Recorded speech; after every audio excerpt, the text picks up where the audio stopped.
La familia Letelier ha tenido una amplia influencia en la vida painina, en Paine, desde la laguna de Aculeo. Fue don José Letelier Sierra quien en 1861 llegó a estas tierras, a estos cerros donde solamente vivían leñadores y ermitaños. Desarrolló tierras agrícolas donde cultivó alfalfa, trigo, hortalizas. Se dedicó también a la ganadería y a la crianza de caballos. Su hijo, don Miguel Letelier Espínola, fue un ingeniero que dio una nueva vida a la laguna y sus campos. Fue el responsable de importantes obras de ingeniería, como el sistema de bombas que permitía el regadío de las tierras o la central hidroeléctrica que proveía de energía a toda la zona. Quizás lo más recordado, sin embargo, es el criadero de caballos, lugar donde surgieron los ejemplares que dieron origen a la raza del caballo chileno. Nombres como Quebrado, Cristal o Guante están grabados en la historia del caballo chileno. El hijo de don Miguel, Alfonso Letelier Llona, continuó el engrandecimiento de la hacienda, pero combinó su trabajo con la música. Una ardua labor como compositor y continuador de la construcción de la institucionalidad de la música docta en el país lo hizo acreedor del primer Premio Nacional de Música de la familia. También en Paine, en la laguna de Aculeo y los cerros de Cantillana, se crearon dos hijos músicos, Miguel Letelier Valdés, organista y compositor, que también recibió el Premio Nacional. La menor, Carmen Luisa, siguió los pasos de su madre y se convirtió en cantante. Con registro de contralto, dedicó su vida al canto. Pero no solo al canto operático. En los años 60 formó parte del grupo de música antigua de la Universidad Católica. En los 70 se incorporó a la innovadora Hindemith para posteriormente integrar el ensamble Bartók. Con el Bartók cantó por más de 30 años, recorriendo el mundo, mostrando su canto y mostrando siempre la música chilena. Esta historia musical, más su labor de maestra de canto y de consejera en múltiples organizaciones culturales, la hicieron merecedora del Premio Nacional de Música en el año 2010. Conversamos con Carmen Luisa Letelier, quien en una conversación cercana, a ratos campechana, nos habló de su vida en el campo y de la música.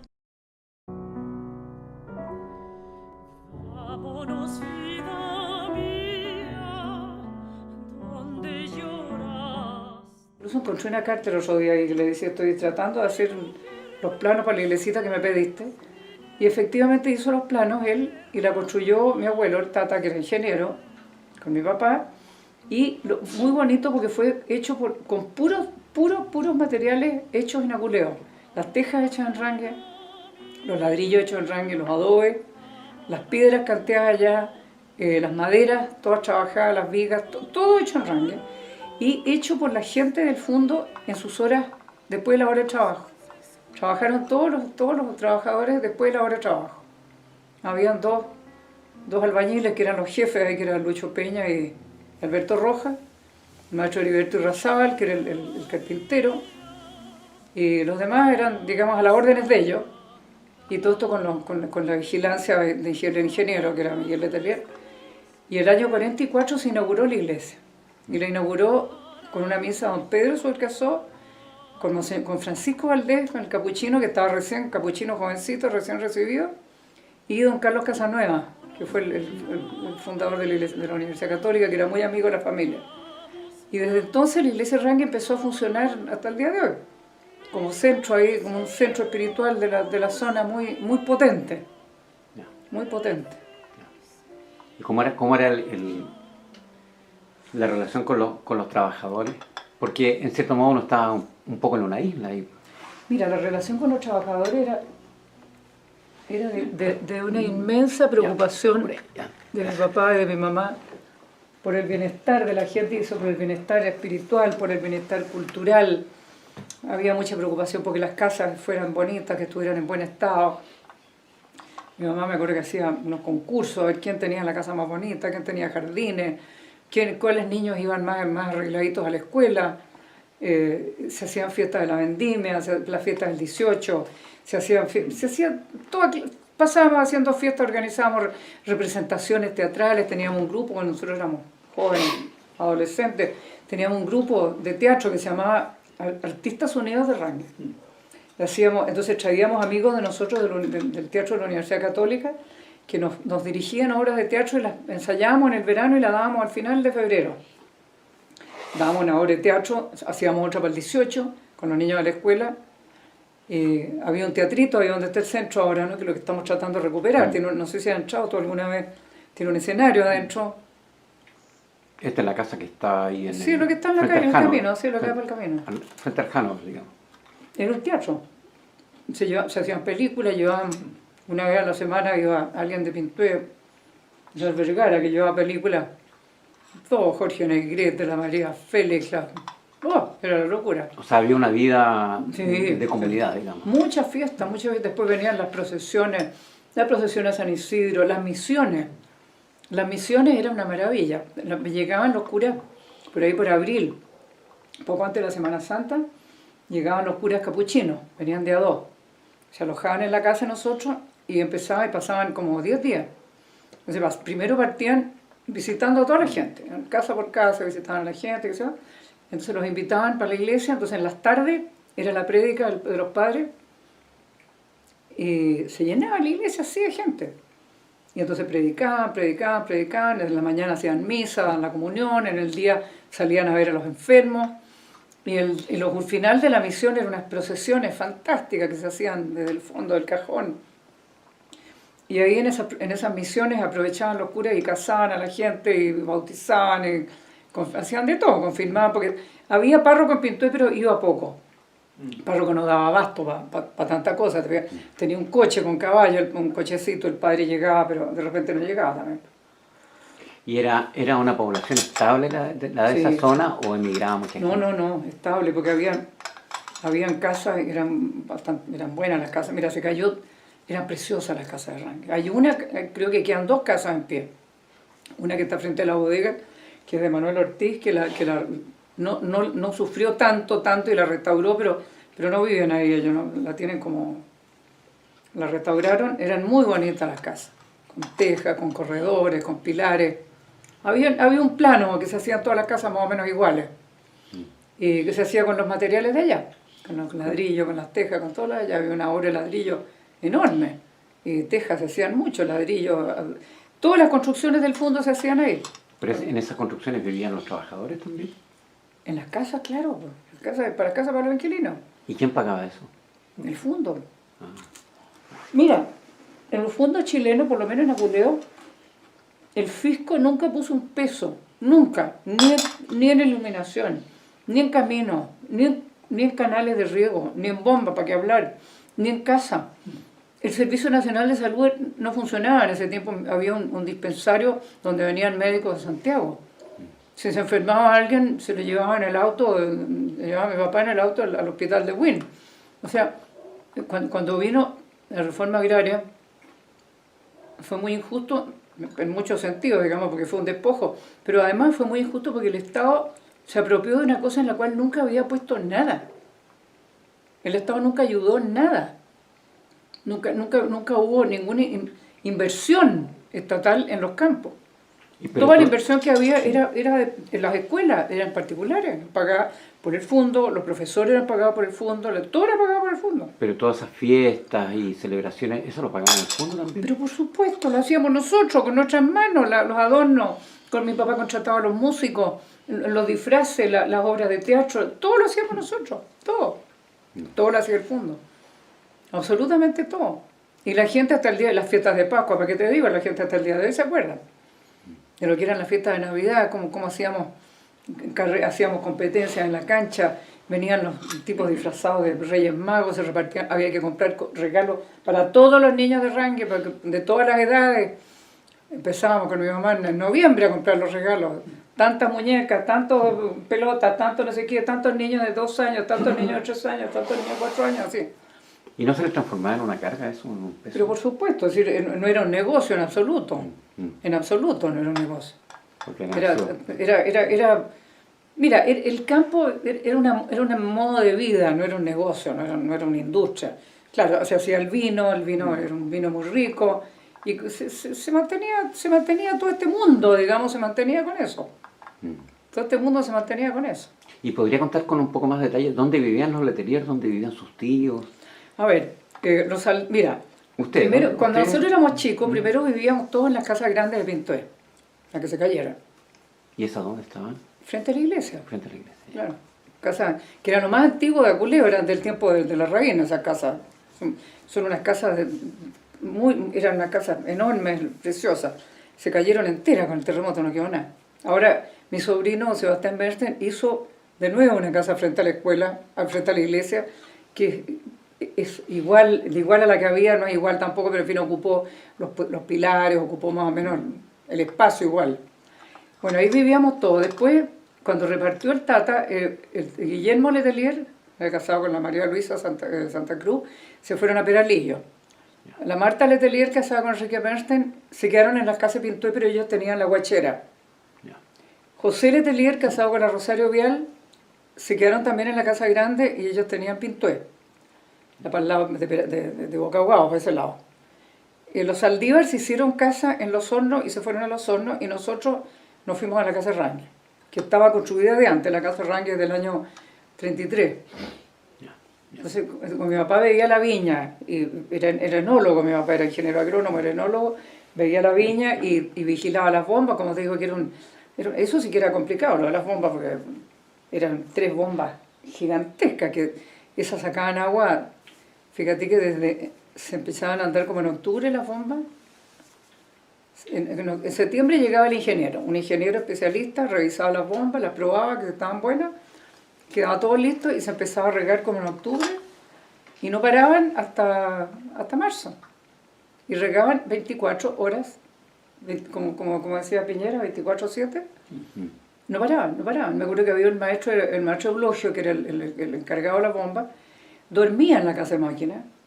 Me acuerdo que tenía un camastro así. Maestro, ¿cómo puede dormir usted con este ruido?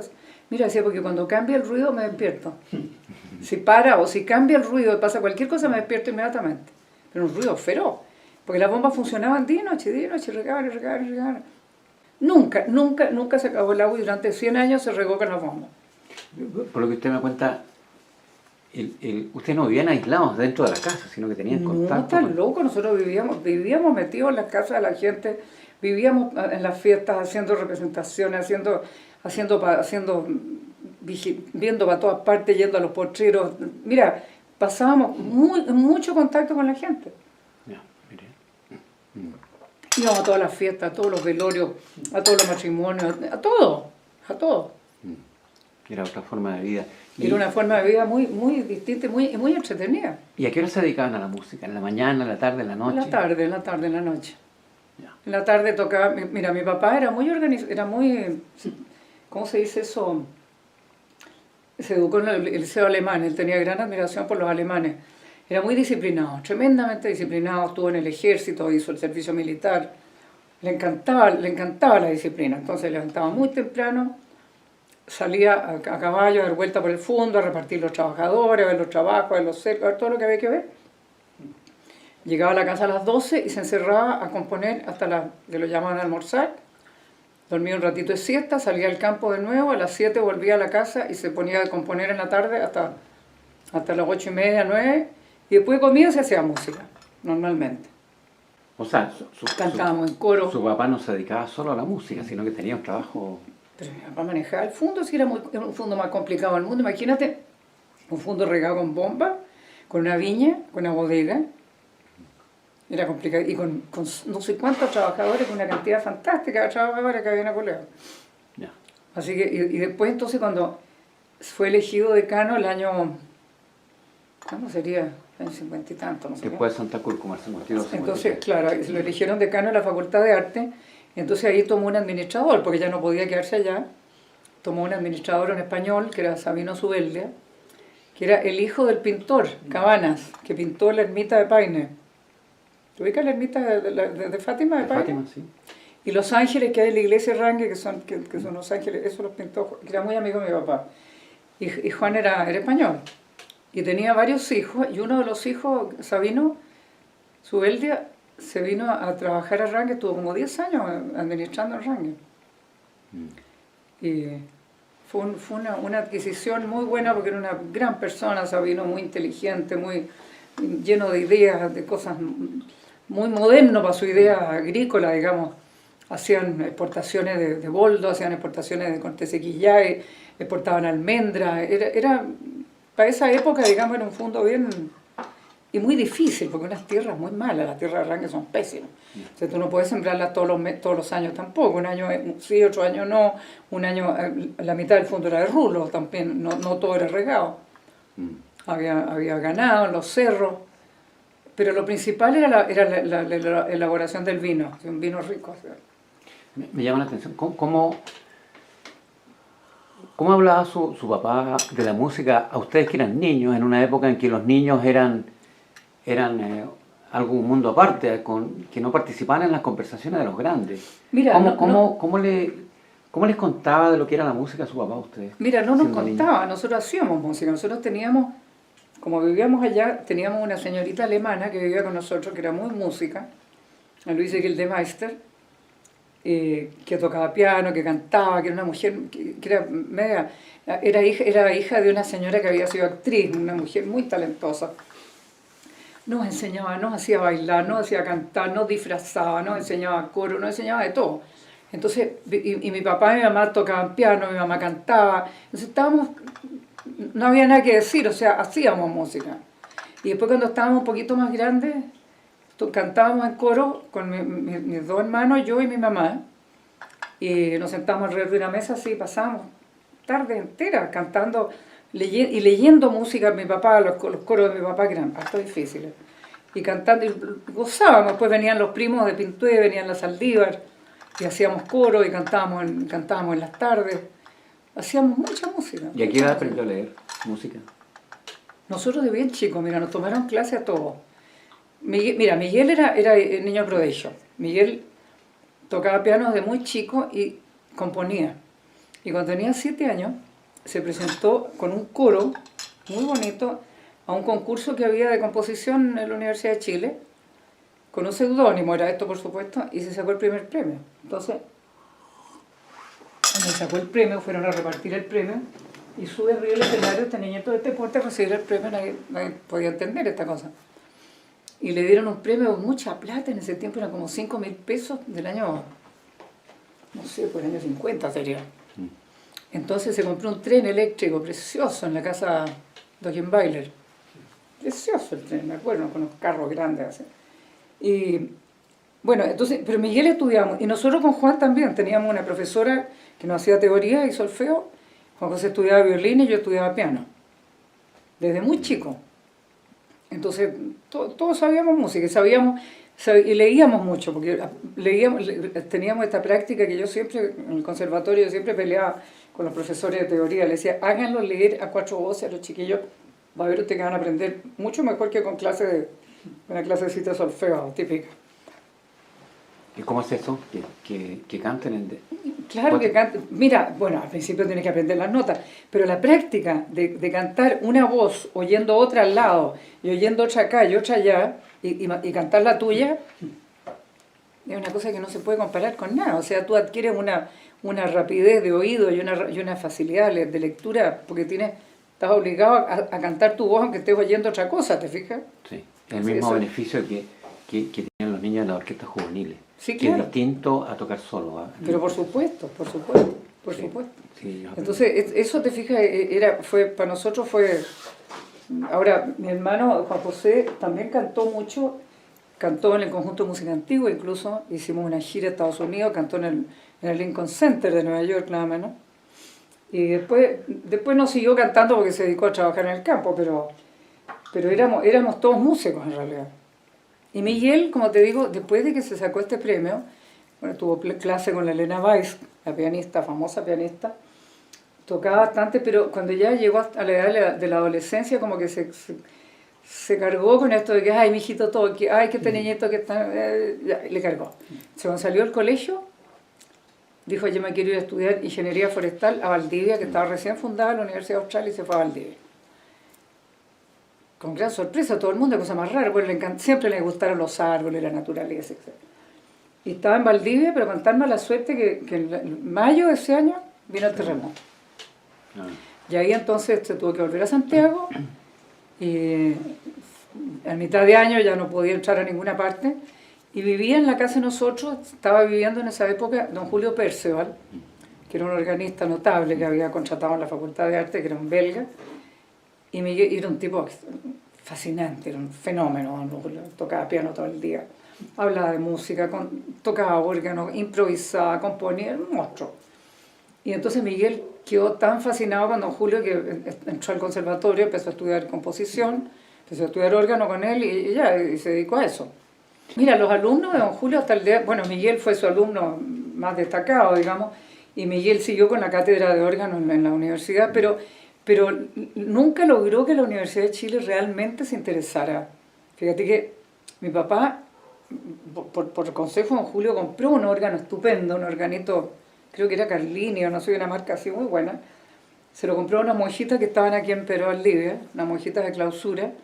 Le dijo, mira Alfonso, le dijo, fíjate que las monjas estas se van a ir, porque ya quedaron en Perú, Valdivia con Providencia, o sea, quedaron en pleno centro. Se van a ir a otra parte, a la Florida, y tienen un órgano maravilloso.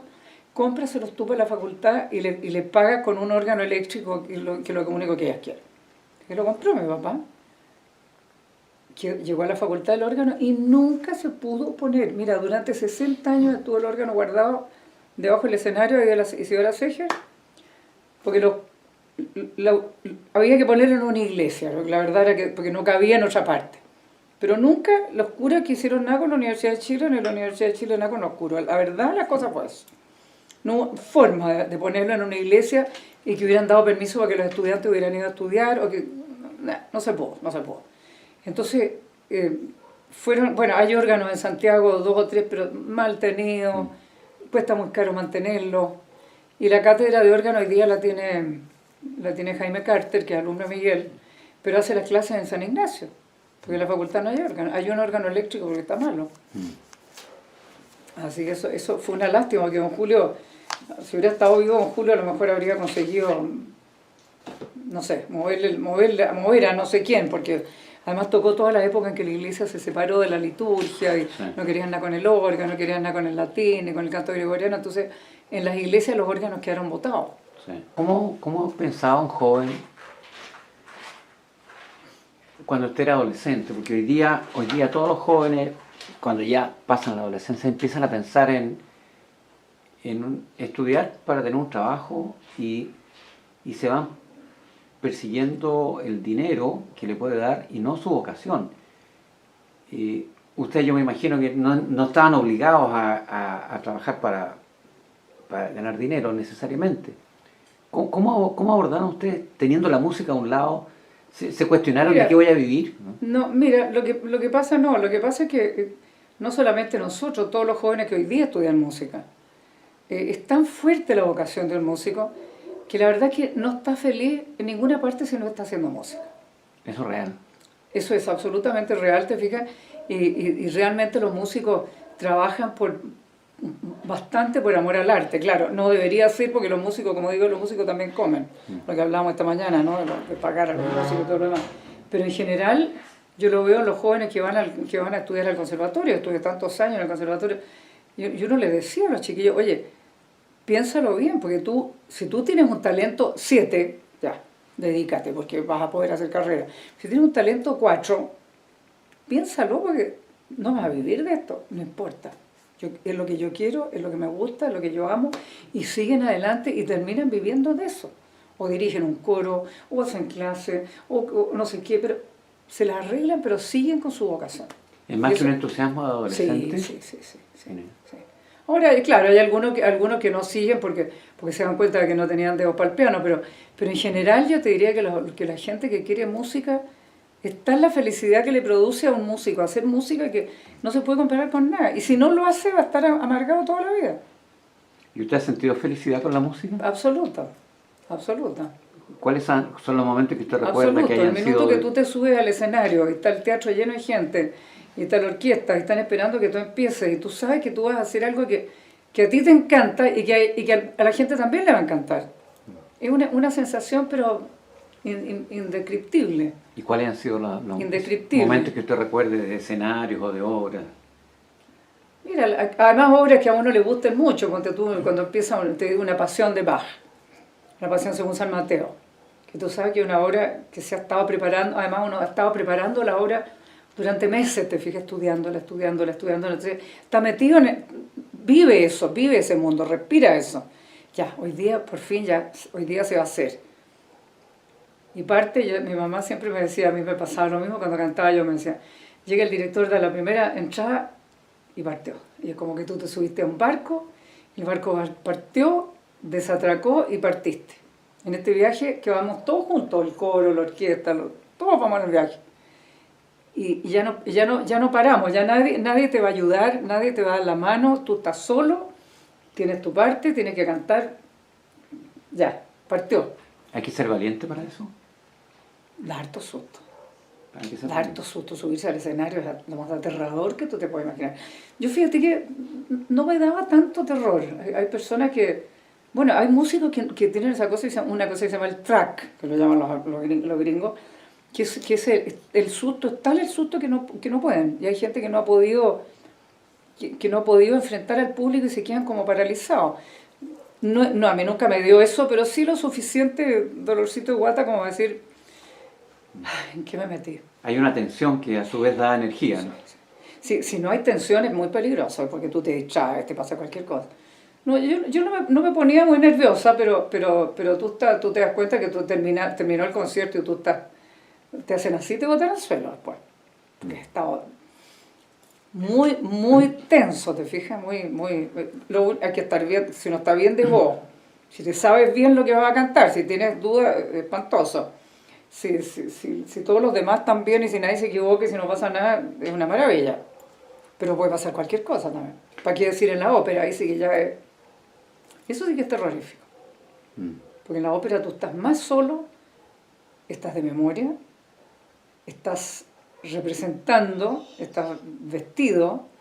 En la ópera hay que moverse, hay que actuar, pero hay que actuar dependiendo de otros y con un tiempo fijo. No es como en el teatro que tú te puedes demorar 5 minutos en decir una frase y no pasa nada. En la ópera tú no te puedes demorar porque ya, si no la dijiste, no la dijiste. ¿No? Eso es más aterrador. Y el Es más ensayo, aterrador. el ensayo no es suficiente como para que Mira, nunca son suficientes los ensayos. Yo no sé cómo uno se aprende las óperas tan rápido con tan poco ensayo. Con la cantidad de cosas que pasan. La cantidad de gente que entra, que sale. Cualquier cosa que puede pasar. Puede pasar que tú no viste al director, puede pasar que se te falló el taco del zapato, que te tropezaste con no sé qué, que el otro no salió, el que tú tenías que decirle algo y no salió. Mira, a mí me pasó una aventura espantosa, que la primera vez que canté en mi vida en la ópera estaba bien joven. Me tocó nada menos que con Ramón Vinay. Fíjate que hicieron un Otello de Verdi y Ramón Vinay vino para cantar por última vez en su vida el Otello. Había sido el gran Otello de Europa. Sí. Pero ya en esa época él cantaba como barítono. Entonces hacía el otro papel, hacía el Iago. Y yo hacía la mujer de la Emilia, la mujer del Iago. Entonces yo estaba muy impresionada y aterrada estar cantando con Ramón Vinay, imagínate. Y resulta que era tantas las homenajes que le hacían y que venían de Chillán y que venían de aquí y lo llamaban, que en una de las funciones, fíjate, la última escena después de que Otello mata a la Desdémona, llega la mujer, la Emilia, llego yo y le digo al marido, pero tú tuviste la culpa porque tú le metiste los celos a la cabeza. Era la única escena más larga que yo tenía, que cantaba más rato. Y salgo yo muy enojada al escenario a retar a Iago y no estaba. Yo miré al director de orquesta y el director me dijo, entonces le canté a las paredes, no estaba Iago nomás. Después me dijo, ay chica, perdóname, me dijo que fíjate que me habían venido a ver de Chillán y me habían traído no sé qué cosa y no me avisaron y me quedé en el camarín y no salí. Qué horror, yo casi lo maté. Y en la última función de ese ciclo cantó él por última vez en su vida la muerte de Otello. Otello mata a la Desdémona y cuando se da cuenta que la mató, se mata él, ¿no? Ella es un aria. Y entonces en la última función él salió, se vistió de Otello y cantó el Otello por última vez antes de retirarse para siempre. Fue una cosa muy impresionante. Y en una ópera como esa, el cantante, el músico, ¿se entera de la obra? ¿Se involucra en la obra? Pero absolutamente. Es decir, tú tienes que estudiar de qué se trata el personaje, cuál es tu relación con el otro, porque tú tienes que actuar. Pero más allá de lo mecánico, porque a mí en esa obra lo que me llama tanto la atención es que estos celos no se producen dentro de la pareja, sino que los introduce Iago. Claro, los introduce Iago con el otro, le hace pura mentira, puras trampas. ¿Eso el músico se da cuenta de eso? Sí, claro. ¿sí? No, mira, los cantantes tienen, antes de empezar los ensayos, tú tienes reuniones con en primer lugar con el regisseur que te dice, mire, yo quiero esto, lo voy a presentar así. Yo lo voy a hacer así, yo quiero que su carácter sea así, usted tiene que, y va a pasar esto, entonces tiene que explicarte por qué él lo está haciendo así. O sea, nunca va a ser una cosa distinta de lo que él quiso el dramaturgo que escribió la obra, ¿no? Pero él te dice, yo quiero, lo voy a presentar así. Entonces eso se estudia, te fijas, y tú dices, ¿cómo son las relaciones? Mira, ¿por qué yo me enojo contigo? ¿Por qué miro para ti? Tengo que saber exactamente todo lo que está pasando y sentirlo y estar de acuerdo con lo que me piden que haga. Porque uno tampoco puede arrancarse con los tarros, ¿te fijas? Y volviendo a don Alfonso, él era padre y músico. ¿Y sí. cómo se combinaban ambas cosas? ¿Era primaba el padre Mira, o el músico estricto? Él con nosotros, mira, bueno, con nosotros como chico era un fantástico, andaba todo el día con nosotros, nos enseñaba todo, nos enseñaba a ensillar los caballos, a poner el coche, a cuidar los animales, qué es lo que eran las plantas, ponte tú cuando íbamos, hacíamos paseo al Alto, a Cantillana. Entonces en las tardes nos enseñaba, nos hacía clase de botánica, mira, era un profesor nato, hacía clase de todo, ¿eh? Y entonces, y después cuando nosotros ya nos dedicamos a la música con Miguel, él estaba fascinado y nos ayudaba y nos empujaba mira, yo me casé, yo tuve 5 niños y si no hubiera sido por mi papá, te digo, no habría podido cantar porque se quedaba él con las guaguas, se quedaba él con los niños mientras yo iba a cantar porque es una profesión muy, muy rara, te fijas que esta es la hora en las casas en que los niños hay que acostarlos, hay que bañarlos, hay que darle la comida, hay que hacerle las tareas, y yo, la hora que empezaba el ensayo, y me tenía que ir. Su mamá era cantante, con una voz muy parecida a usted, o al revés, no sé. Sí. Igual, idéntica. Pero yo he oído grabaciones de mi mamá que no sé si soy yo o si es ella. ¿Y no se produce una cierta rivalidad? No, porque mi mamá ya, cuando yo empecé a cantar, mi mamá ya prácticamente no cantaba. Pero yo cantaba todo lo que cantaba ella, todo el repertorio de ella yo lo conocía desde que nací, te fijas, entonces no me costó en ese sentido. Y mi mamá ya no cantaba, ya cuando yo empecé a cantar ya prácticamente no cantaba. ¿Y como cantante joven no quería superarla? ¿No se daba eso? Sí, lo que pasa es que mi mamá empezó bastante tarde y no hizo una carrera tan larga como yo, ni cantó tanto como yo. Ella se dedicó más bien a hacer música de cámara, hacía muchos estrenos de música contemporánea, cosas así, pero no cantó tanto como cantaba yo. Yo cantaba, mira, estaba sacando la cuenta ayer con Pablo. Mira, yo durante 30 años debo haber cantado unos 10 conciertos al mes. Si tú sacas la cuenta, son como 500 conciertos en el cuerpo. Entonces era... Mira, había veces en que me tocaban 2 conciertos el mismo día. Me tocó varias veces tener 2 conciertos en el mismo día. Se cantaba en la mitad de un concierto una cosa, me esperaba Pablo afuera y partía y me iba a cantar la otra parte al otro lado. En las giras uno cantaba todos los días, una gira de 15 días, todos los días conciertos. ¿Y tiene algo de adictivo esto de estar cantando? ¿Cómo? ¿Tiene algo de adictivo estar en contacto con el público? Sí, es rico, es rico estar frente al público porque tú sientes que como que los domina. Ponte tú, hay cosas, obras que uno sabe que a uno le quedan muy bien y que al público le gustan. Entonces uno dice, ya, ahora yo me doy cuenta que el público realmente le gusta lo que estoy haciendo. Ahora hay obras que uno canta un poco porque te contrataron para cantar una cosa que a lo mejor no te mata, ¿te fijas? Pero cuando uno canta una cosa que realmente le gusta, uno se da cuenta que lo que a uno le gusta se lo está traspasando al público. Y que el público te diga, mira, fíjate que me hiciste llorar con el aria que cantaste de la Pasión San Mateo, me encantó.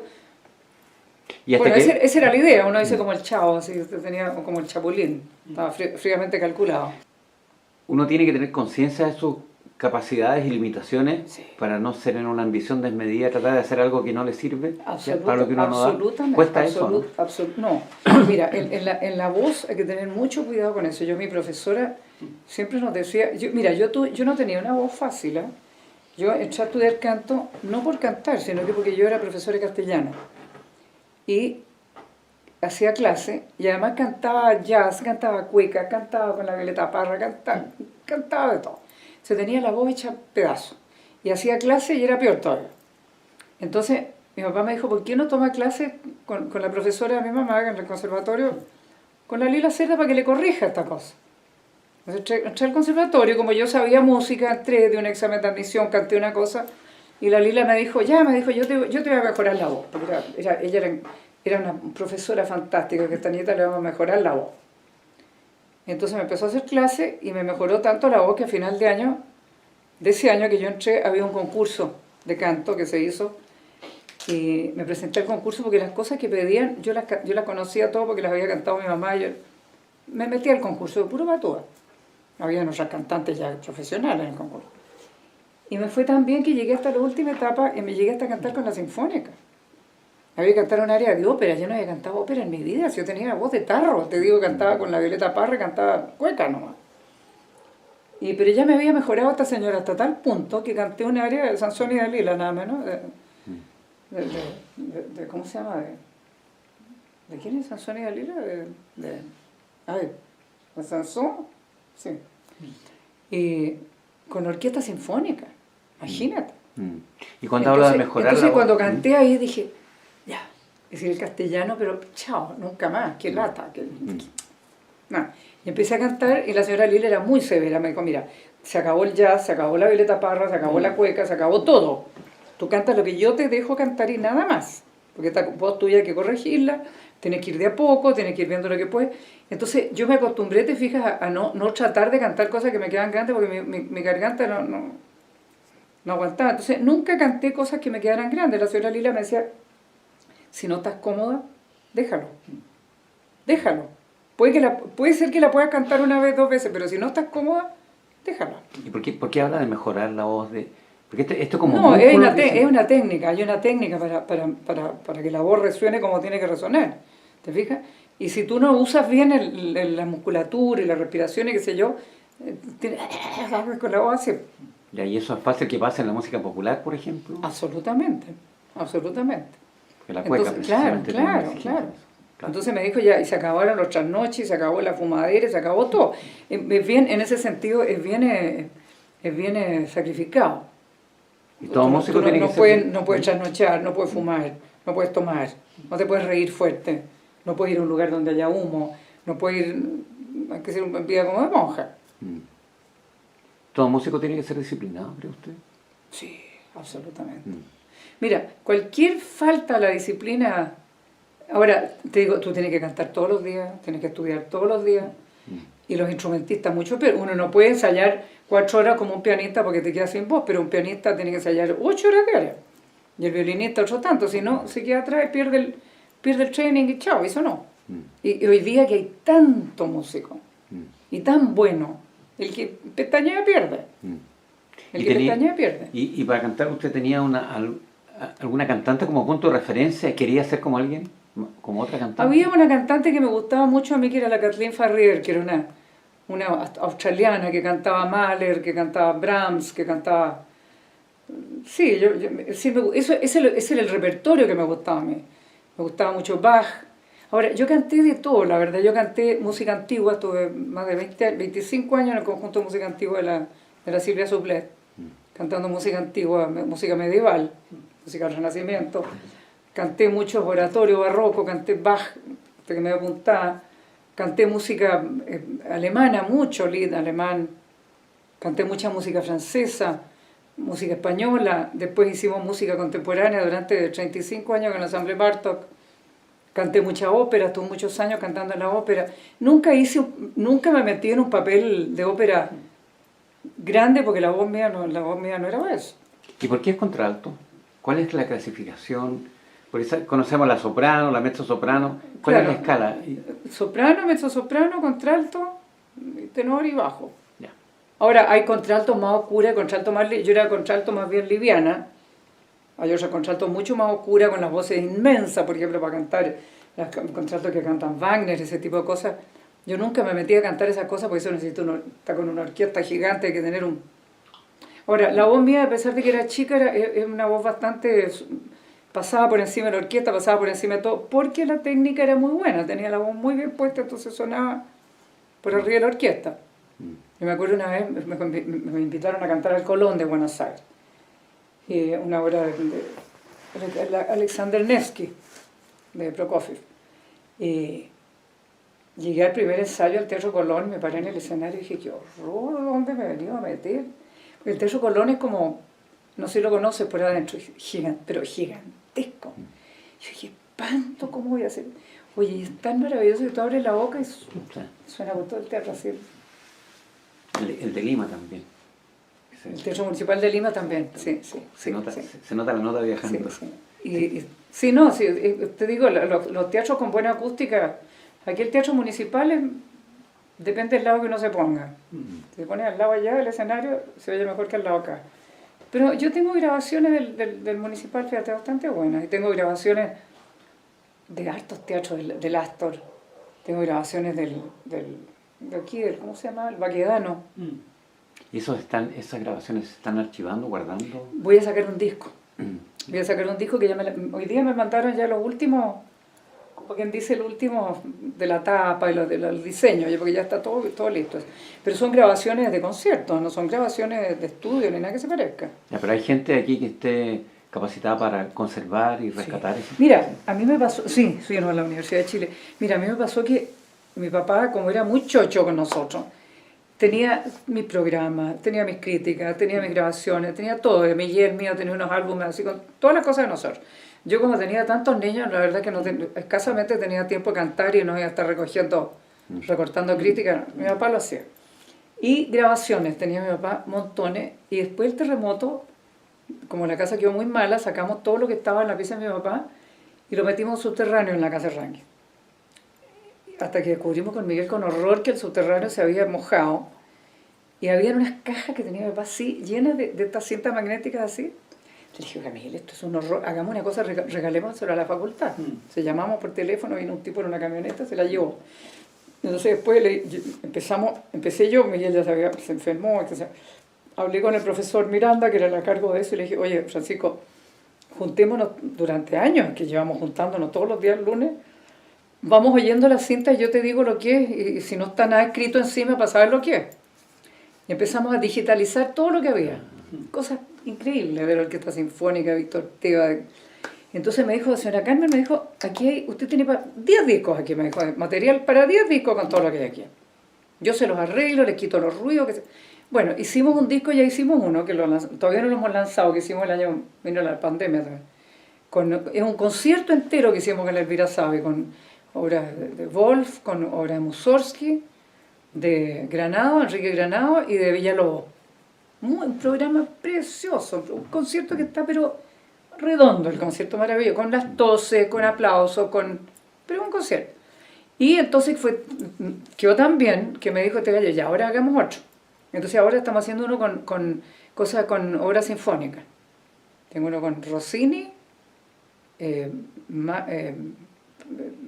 Alexander Nevsky, Ravel, la Sherazade de Ravel y las canciones de los niños muertos de Mahler. Está precioso. Está grabado, como te digo, en la sala, en el teatro, ¿no? Pero está muy bien. Ahora, yo creo que las grabaciones en vivo son infinitamente mejores que en estudio. Porque tú en el estudio, tú estás cantando y tú sabes que si pasa cualquier cosa puedes parar. No me gustó, hagámoslo de nuevo. En cambio, en el concierto, ahora o nunca. Sí. No hay caso de echarte para atrás. Entonces resulta mucho mejor en el concierto. Puede ser que técnicamente haya más ruido, pero musicalmente sale mucho mejor. Volviendo a su papá, a él le tocó por su cargo de decano, le tocó enfrentar el problema que tienen, está en todos los países, en los cargos públicos, que es dar directrices o referirse al desarrollo de la música en el país. Las políticas nacionales, ¿cómo veía él el desarrollo de la música en Chile? Mira, a ver, mi papá le tocó la suerte, digamos, de estar de venir inmediatamente después de Domingo Santa Cruz, en época, en edad, en todo, ¿no? Y Domingo realmente fue el que inventó toda la institucionalidad musical de Chile, que fue muy notable. Fue admirada en todas partes del mundo, tanto que después lo nombraron en la UNESCO, estuvo en la UNESCO, Domingo. porque lo que hizo en Chile fue notable. Fíjate que él partió con una cosa que se llamaba la Sociedad Bach, el año 20 y tanto por ahí, que consistía en que en ese tiempo en Chile no se conocía nada más que la ópera italiana, era lo único que se hacía. Entonces Domingo dijo, no, pero no, hay que hacer otra cosa. Entonces hizo esta Sociedad Bach y empezó a hacer Bach, empezó a hacer Händel, empezó a hacer Debussy, empezó a hacer cosas modernas, y se fundó entonces con Juvenal Hernández, empezó con esta idea de la Facultad de Arte en la Universidad de Chile, de meter esto a la Universidad de Chile, hizo la Orquesta Sinfónica, y para mantener la Orquesta Sinfónica, él fue diputado en una época, y sacó una ley, que todo el 0, no sé cuánto % de las entradas de todos los espectáculos públicos iban para la Sinfónica. Y con eso se formó la Orquesta Sinfónica, y la orquesta, y lo hizo, o sea, el rector lo dejó chipe libre. Y como no era del Ministerio de Educación, sino que era de la universidad, hizo lo que él quiso. Y armó la orquesta. Y coincidió también que después vino la guerra, y con la guerra europea empezaron a llegar a Chile montones de músicos. Músicos muy buenos, directores de orquesta, músicos.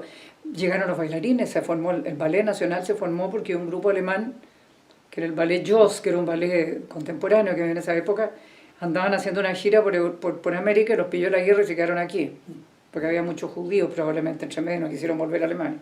Y Domingo, como tenía un ojo clínico, le dijo, bueno, quédense aquí, vengan. Y llegó Utov, y llegó la Lola Vodka, y ellos formaron el Ballet Nacional Chileno, que fue lo mejor que hubo en América durante mucho tiempo. Entonces, mi papá le tocó seguir con esta idea y administrar esto, ¿te fijas? Que era una cosa que funcionaba, la Facultad de Arte funcionaba muy bien. Fíjate que tenían la radio, tenían la revista musical, tenían imprenta, tenían grabaciones, tenían la orquesta, tenían el coro, tenían el ballet. O sea, era una cosa fantástica, era una cosa fantástica.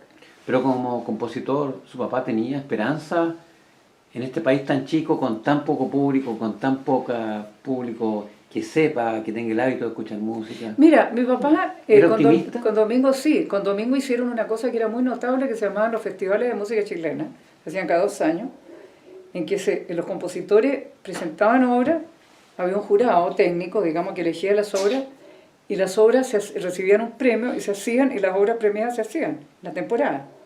Durante la temporada sinfónica, en cada concierto de la temporada sinfónica se hacía una obra chilena, en cada concierto.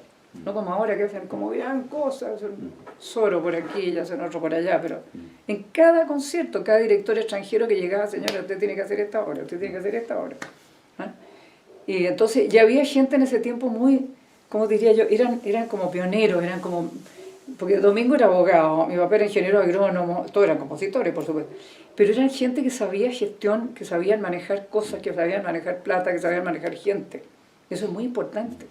¿Y notó a su papá desanimado alguna vez?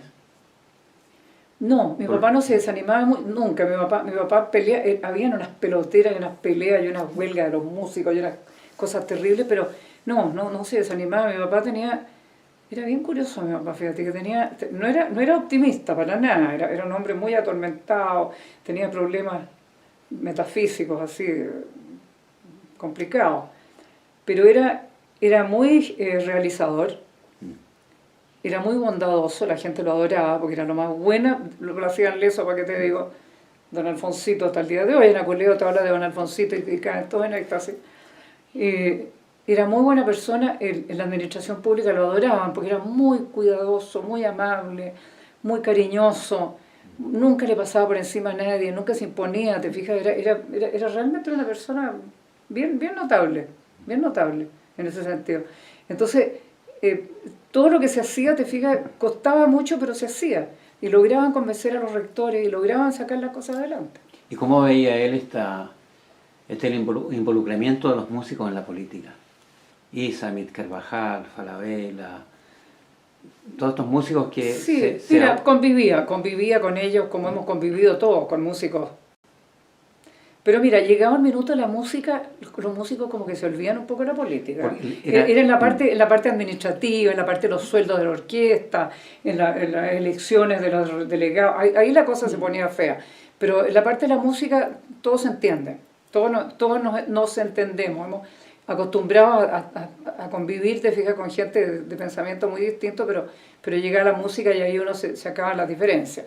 Sí, eso es muy, muy curioso. Fíjate que en el ensamble Bartók Ujú. era un fenómeno. Tuvimos juntos 35 años. Mira. Nunca hablamos de política, nunca. Que la Nunca música peleamos, tiene, la nunca. música tiene esa Viajamos gracia. 30 veces por todo el mundo, 30 giras hicimos. Nunca peleamos, nunca hablamos de política. Y a propósito, ¿le ve esperanza a la música latinoamericana? Porque nosotros todos hacemos música de base europea.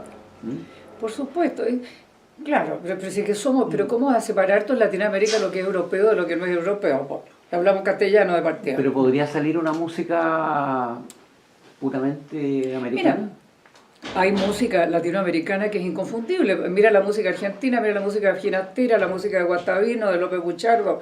Obvio que la música de Villalobos, Sí, son la música de Chávez en México. Ahora, la música chilena no, la música chilena, no sé por qué razón, tuvo una tremenda influencia europea y muy poco influencia del folclore chileno. Yo no sé si el folclore chileno no era tan vigoroso como el brasilero, como el argentino. No sé, pero hay muy poco, te digo, mi papá, por ejemplo, que vivió en el campo toda la vida, que le encantaba, que se preocupó del folclore. Domingo Santa Cruz, que creó la Sociedad del Folclore Chilena, la creó en la Universidad de Chile. Hizo el estudio de investigaciones folclóricas y contrató ahí a la Violeta Parra, contrató a la Margot Loyola, para que investigaran y recogieran cosas.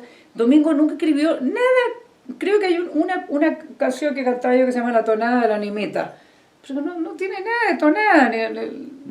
Mi papá tiene una cosa en el concierto para el piano, un pasaje que hay una especie de ritmo de cueca. ¿Y la suite Culeo tiene algo de Nada, absolutamente nada. Absolutamente nada.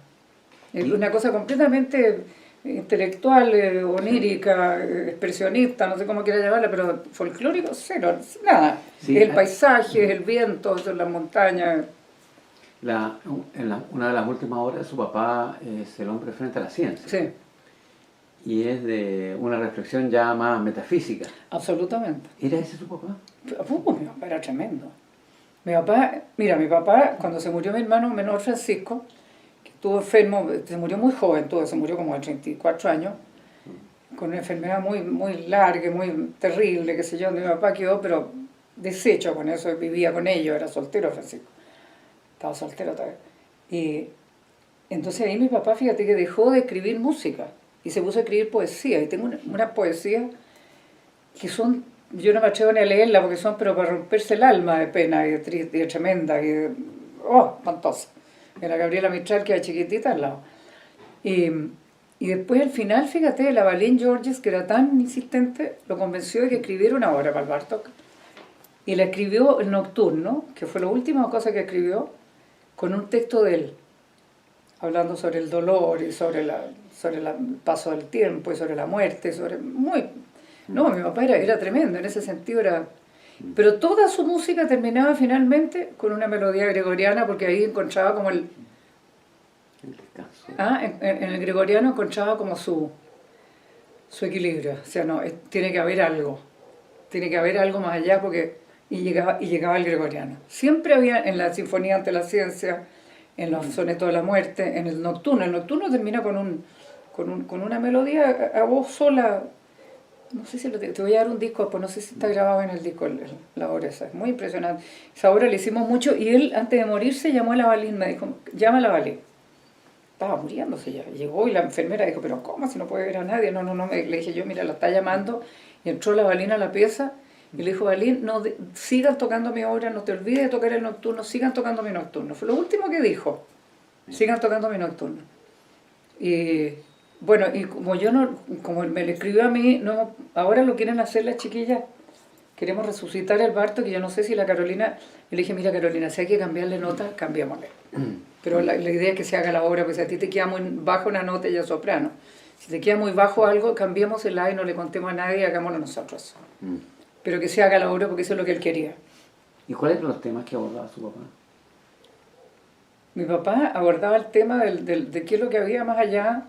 Ahora, en Los hombres de la ciencia aborda el tema de la energía. ¿Qué pasa con la energía? ¿Para dónde se va la energía? ¿Qué pasa con la creación? ¿Dónde está?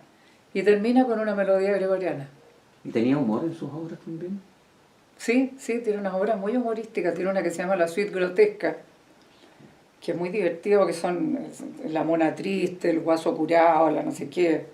Tenía mucho humor, sí, ¿no? Le encantaba la... Pero era, en su música era atormentado. Era bastante atormentado. Don Miguel tiene las inmobiliarias, que yo lo encontré sumamente divertido. No sé si también quiero entender. Ah, la de Miguel. Miguel era muy divertido. Uy, tenía un humor. Miguel tenía una obra muy divertida que se llama Las Aventuras. O sea, mira, era la música incidental para una obra de Molière, que se llamaba Las Aventuras, Les Fourberies du Scapin, que eran las diabluras de Scapin. Y se hizo aquí en el Teatro de Ensayo y le pusieron Las Travesuras de la Ordenanza Ortega. ¿Ah? Entonces una historia más cómica arreglada por Jairemans, que es una ordenanza de un general y que anda puros enredos, y hay un general y hay un almirante que son unos personajes muy ridículos y que después nadie se atrevió a hacerla durante el gobierno militar, nadie se atrevió a hacerla ahora porque eran muy ridículos los personajes. Y nosotros lo remontamos en el Instituto de Chile hace como 5 o 6 años atrás, pero sin escenas, lo hicimos así como música nomás, que era lo más cómico. Entonces después Miguel hizo una suite para piano a 4 manos. Y después con esa misma suite hizo una suite para orquesta, que está grabada, que te voy a conseguir el disco, que es muy simpática, muy divertida. ¿Y era con textos de Jairemans? Era con textos de Jairemans. Es decir, traducciones de Molière, pero inventadas por Jairemans en realidad. Un enredo, que se enamoraba la hija del almirante, se enamoraba de no sé quién, y la pillaba la señora del general. Era un cuento así de Molière muy divertido. Pero mi papá tenía humor, él tenía mucho humor, pero en su música yo te diría que fuera de la suite grotesca, yo diría que no tenía... No le gustaba la música programática a mi papá, Por eso tú me dices Aculeo es una sensación de Aculeo del lago, te fijas el lago con el agua, una cosa media acuática, y la montaña una cosa inmensa, una cosa majestuosa, inmensa, como el Horcón de Piedra. ¿Disfrutaba del paisaje? Él. No, él adoraba el paisaje, adoraba las flores, adoraba las plantas, los animales. Como era ingeniero agrónomo le interesaba mucho, ¿te fijas? Y tenía, adoraba la naturaleza, y cuando íbamos al sur, cuando íbamos al norte, se volvía loco. Era muy inquieto mi papá, era muy curioso. Tenía curiosidad por todo. Todo le provocaba asombro y le provocaba curiosidad, todo. ¿Los caballos le gustaban? Los caballos le gustaban, los encontraba muy tontos. Desde que eran muy impredecibles, que nos enseñó a nosotros tengan mucho cuidado con los caballos, los más idiotas del mundo.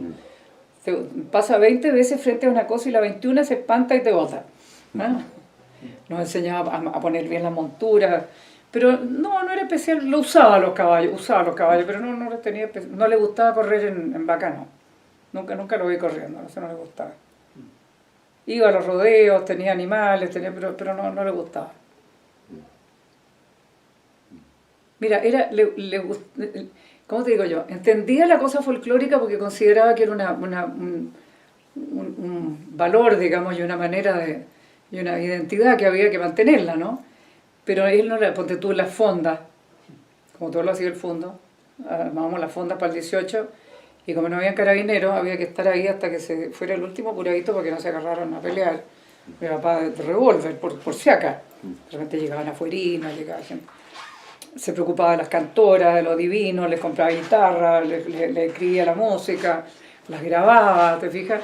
Porque le interesaba, pero él personalmente no sentía. Yo diría que nosotros gozábamos mucho más con el folclore que él. Nunca tocó guitarra, nosotros tocábamos guitarra, tocábamos arpa, bailábamos, hacíamos de todo. ¿Y Violeta Parra, para usted, es más poeta o más cantante? No, cantante no, tiene una voz de tarra la poeta. Músico, digamos. Mira, yo diría que más poeta, ¿sabes por qué? Porque el instrumento que ella usa, que es el lenguaje, lo maneja a las mil maravillas, lo maneja porque es una cosa que todos conocemos. En cambio, la música podría haber sido mucho más si yo hubiera tenido las herramientas, pero no las tenía. Es decir, para las pocas herramientas que tenía fue notable lo que hizo, fue maravilloso lo que hizo. ¿Qué habría pasado si la Violeta hubiera podido manejar una orquesta? Hubiera podido escribir una obra para orquesta. Si hubiera sabido dónde estaban las notas. Fíjate que a la Violeta le robaron muchas cosas porque como ella no las sabía escribir, quedaban grabadas por ahí y se las robaban, y les robaron mucho. Entonces Miguel, que se hizo muy amigo de ella, le dijo, Violeta, a ti te están robando las cosas, tienes que escribirlas, yo te las voy a escribir. Entonces iba Miguel durante mucho tiempo, iba a la casa de la Violeta, se daba la lata y le grababa, ya Violeta, a ver, cántame, el Gavilán, las obras más importantes. Ya, le escribía a Miguel al día siguiente, a ver Violeta de nuevo, no, pero Violeta, tú lo cantaste distinto ayer, ¿cómo lo quieres, así o así? Ya, él lo iba escribiendo, hasta que se lo escribió y se lo inscribió. Las anticuecas igual cosa. Las anticuecas también se las escribió porque si no, cualquiera se las roba. Fíjate que la canción de los negros, ¿cómo se llama? El Casamiento Negro, se lo robó una orquesta norteamericana. Y hicieron un disco. Y la Violeta le metió un juicio y ganó el juicio. No sé cómo demostró que era de ella, porque no estaba inscrito en ninguna parte. Vámonos.